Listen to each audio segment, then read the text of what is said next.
Europea, Alemania. En este entorno saludamos a Antonio Alonso Marcos, es experto en relaciones internacionales del CEU. Antonio, muchas gracias por acompañarnos estos minutos en Negocios Televisión. Buenas tardes. Buenas tardes. Buenas tardes. Antonio, bueno, veíamos como en esa reunión a puerta cerrada en Luxemburgo entre los ministros de Energía se abordaba, entre otras cuestiones, el impacto de la guerra en Ucrania en el sector energético comunitario. Hemos estado escuchando en las últimas horas las advertencias que ha lanzado Alemania, diciendo que si se produce una crisis por el gas ruso en un país europeo, se podría contagiar el resto del continente. En estos momentos estamos mirando a Alemania con cierta precaución después de que Rusia haya dicho que le podría cortar el gas en agosto. Mientras tanto, Rusia está haciendo acopio de reservas y, de hecho, sus instalaciones de almacenamiento de gas ya están llenas en un 60% de cara al invierno. El objetivo es al menos tener el 80%. ¿Cuáles podrían ser, Antonio, las implicaciones políticas de ese desentendimiento entre Rusia y entre Alemania, que es la principal potencia europea? Bueno, la verdad es que parece que nadie quiere ir a la guerra, pero parece que estamos poniendo todo de nuestra parte para ir a una guerra directa y abierta, un enfrentamiento militar abierto y directo de la Unión Europea contra Rusia, ¿no? Porque estamos asistiendo a una escalada de la tensión en el campo económico, pero claro, es que el campo económico es bastante importante, ¿verdad? Y claro, cuando estamos hablando de energía, no estamos hablando simplemente de que se está atacando la economía en general o el sistema productivo de un país, sino que estamos hablando de las cosas del comer, es decir, de producir alimentos, de producir electricidad para poder calentarnos en invierno o refrescarnos en verano, ¿no? Y entonces estamos asistiendo a una escalada de tensión que puede desembocar en un enfrentamiento directo ya entre Rusia y la Unión Europea. Y digo un enfrentamiento militar directo porque parece que no se está apostando prácticamente nada por la vía diplomática. Quizás esté habiendo una serie de contactos entre una parte y otra de la que nosotros no tengamos por el momento ni noticia. Pero la verdad, lo que aparece en los medios, las declaraciones tanto de la presidenta von der Leyen estos días durante la reunión del G7 como del resto de líderes europeos, también de los americanos, de Estados Unidos y de Canadá y del resto de países de la Unión Europea, y ahora durante la cumbre de la OTAN lo vamos a volver a oír, la guerra de Putin, etcétera, etcétera. Estamos en una escala de tensión en el ámbito todavía verbal, pero si se analiza muy bien lo que dicen estos líderes, veremos que efectivamente no se está apostando por un lenguaje de desinflamar o de desescalar la tensión, así como, por ejemplo, el presidente Sánchez sí que utilizaba esta expresión de desinflamar a la hora de hablar del conflicto catalán, pues a la hora de hablar del conflicto con Rusia no apuesta por desinflamar, sino todo lo contrario, por inflamar. Y quien dice el presidente Sánchez dice otros muchos, ¿no? Entonces, la cuestión es que esta escala de tensión entre países europeos y también, por supuesto, por un lado de la Unión Europea con Rusia, no puede llevar a nada bueno. Parece que se está poniendo todos los elementos o todos los ingredientes para un buen jaleo en Europa y, por supuesto, no solo con las consecuencias de pasar un poquito más de frío, porque lo que está haciendo Alemania ahora es quemar más carbón, respetando la cuestión del cambio climático, ¿verdad? Con toda la ironía del mundo, sino que puede llegar a mayores, ¿no? Y durante estos días de la cumbre de la OTAN veremos cómo se toman medidas en esa dirección. Algunas claves de lo que has dicho, Antonio, por recapitular un poco. Decías que ahora mismo no se está apostando para nada por la vía diplomática, que parece que estamos yendo directamente a ese enfrentamiento militar entre Rusia y los países europeos, que nadie quiere ir a la guerra, pero que estamos poniendo todo de nuestra parte precisamente para ir a ese enfrentamiento directo con Rusia. En el marco de la cumbre de la OTAN que se celebra estos días en Madrid, ¿cómo podrían fluctuar esas relaciones, esas conversaciones entre los distintos miembros de la alianza, precisamente para asegurar que no se produce ese enfrentamiento directo?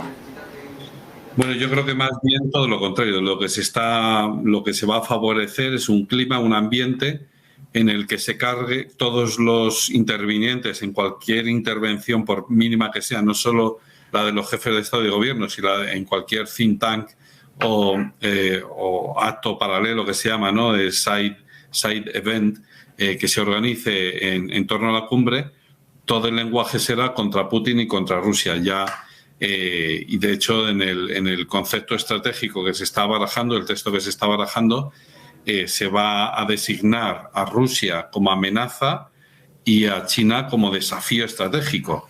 Son dos conceptos muy parecidos, pero tienen un pequeño matiz.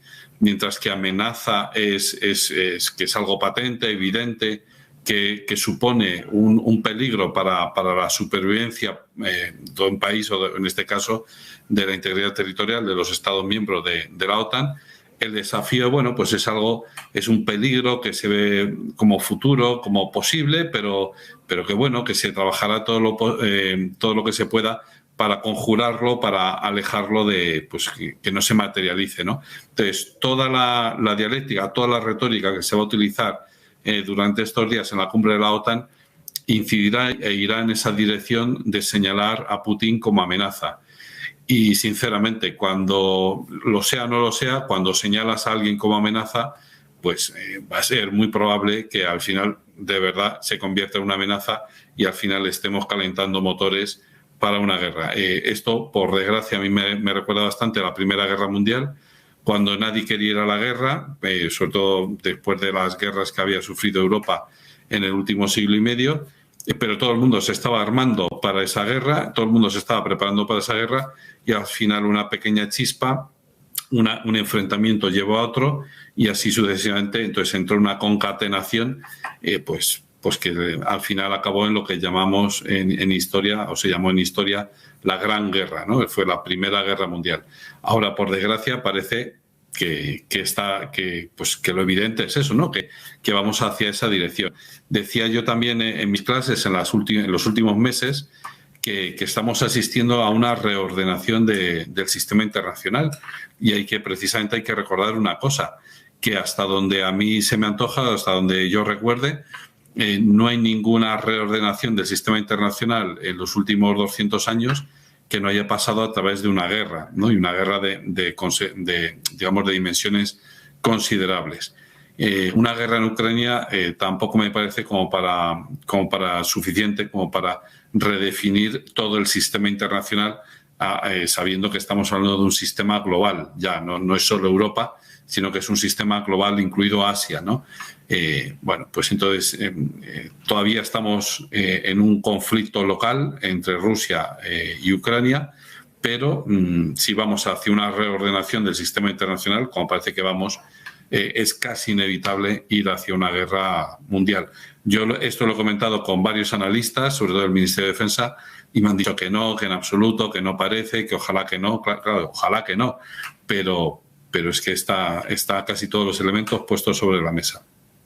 Precisamente, Antonio, quería repreguntarte por esto. Dices, la guerra en Ucrania no es suficiente para redefinir el sistema internacional, y de hecho desde la invasión por parte de Rusia a Ucrania mucho se está hablando de cómo se está reconfigurando el panorama internacional, cómo se están cambiando los roles entre las grandes potencias. Claro, de aquí podemos entender o la guerra actual se queda en nada y finalmente no hay una reordenación, no se producen cambios, o lo que decías, ¿no? Se produce el siguiente paso y vamos ya a una guerra que implique a todos los países. En este caso ya iríamos a esa guerra mundial. El escenario más posible, sabiendo que no tenemos la bola de cristal, sería el segundo caso. Bueno, la cuestión es que ojalá se quede todo en un pequeño entre comillas, por todas las víctimas que ha habido, en un pequeño enfrentamiento entre Rusia y Ucrania, y que todo se quede ahí y ya está, y que no vaya más. Pero aún así, aunque se quedara solo en eso, hay que tener en cuenta el papel tan importante que está jugando China en estos momentos. China parece que está en un segundo plano, que no pinta nada en este conflicto, pero primero está, digamos, muy atenta, tomando muy buena nota de todo lo que está haciendo Occidente, de cada reacción de Occidente a lo que está haciendo Rusia. Por ejemplo, se me ocurre pues se sabe que se está muy pendiente acerca de las normas internacionales del comercio, ¿no? Entonces, se le obliga ahora a Rusia a entrar en default, que significa impago, ¿no? Es decir, que no puede afrontar los pagos. Bien, ¿Rusia tiene dinero? Sí. Entonces, ¿cómo es posible que no pueda afrontar los pagos? Porque se le han impuesto unas sanciones. ¿Por qué se le han impuesto unas sanciones? Porque ha invadido Ucrania, no ha respetado la integridad territorial de un país, etcétera. Bien, entonces China está tomando muy buena nota de cuáles son los criterios que se están utilizando para castigar a Rusia por la invasión de Ucrania. ¿Por qué? Porque muy probablemente, este es un escenario bastante probable, China tiene en su punto de mira Taiwán. Quizás no es este año, pero quizá en 5 años o en 10 años Taiwán sufrirá un ataque por parte de China bastante evidente, ¿no? Entonces, todas las sanciones que se están tomando contra Rusia, China toma muy buena nota de los criterios que se ponen de manifiesto para sancionar a Rusia. ¿Por qué? Porque hay una acusación que es la favorita de Rusia y de China, que es el double standard. Es decir, hay un doble rasero que se utiliza con los países en el mundo. Un rasero para Occidente y otro rasero para el resto del mundo. Y dicen China y Rusia. Y eso es injusto. Es decir, si un país invade a otro, pues hay que justificarlo de alguna manera. Primero, no se puede según el derecho internacional, pero si se hace, pues hay que justificarlo de alguna manera. Estados Unidos, cuando invadió Irak, lo hizo, lo justificó de alguna manera. Rusia, cuando ha invadido Ucrania, ¿de qué manera lo ha justificado, ¿no? Entonces, y si esa justificación ha sido aceptada por el resto de la comunidad o de la sociedad internacional. Entonces, a lo que me refiero es, si China en estos momentos está tomando muy buena nota de cada paso que se está dando contra Rusia, porque muy probablemente China esté planeando dar ese paso con Taiwán. Y luego, por otro lado, el papel que está jugando China en este conflicto es que, bueno, dado que Europa no quiere o no puede o no quiere comprarme los hidrocarburos, pues Rusia se los tendrá que vender al mercado asiático. Si el mercado europeo se lo han cerrado a cal y canto, algo tendrá que hacer con ese gas y con ese petróleo. Y entonces ahora mismo se lo está vendiendo al mercado asiático y sobre todo a China y a India a un 30% más barato. Con lo cual, el papel de China en este conflicto no es neutral, no es de mero espectador, no es equidistante ni mucho menos, sino que parece bastante evidente que está apoyando a Rusia por detrás. ¿Qué sucederá si en el futuro Rusia se queda sin armamento suficiente, sin fuerza suficiente para continuar lo que llaman ellos la operación militar especial en Ucrania? Bueno, pues que China, sin lugar a dudas, le prestará no solo ayuda económica, sino ayuda de material militar. Eso, como decías antes, no tenemos una bola de cristal, no podemos saber qué va a suceder, pero parece el escenario más probable, ¿no? Entonces, la cuestión es esta. China ya está metida en esta guerra. Si se queda como una guerra local, aún así ya puede servir para en un futuro rediseñar ese sistema internacional. Ojalá se quede reducida a una cuestión local entre Rusia y Ucrania y que no pase de este mes de junio. Pero la cuestión es que puede escalar a más en el Indo-Pacífico, pues todavía puede escalar a mucho más en el Indo-Pacífico. Dios no lo quiera, porque efectivamente estaríamos ya envueltos en un conflicto bélico de dimensiones globales y eso tiene muy mala pinta.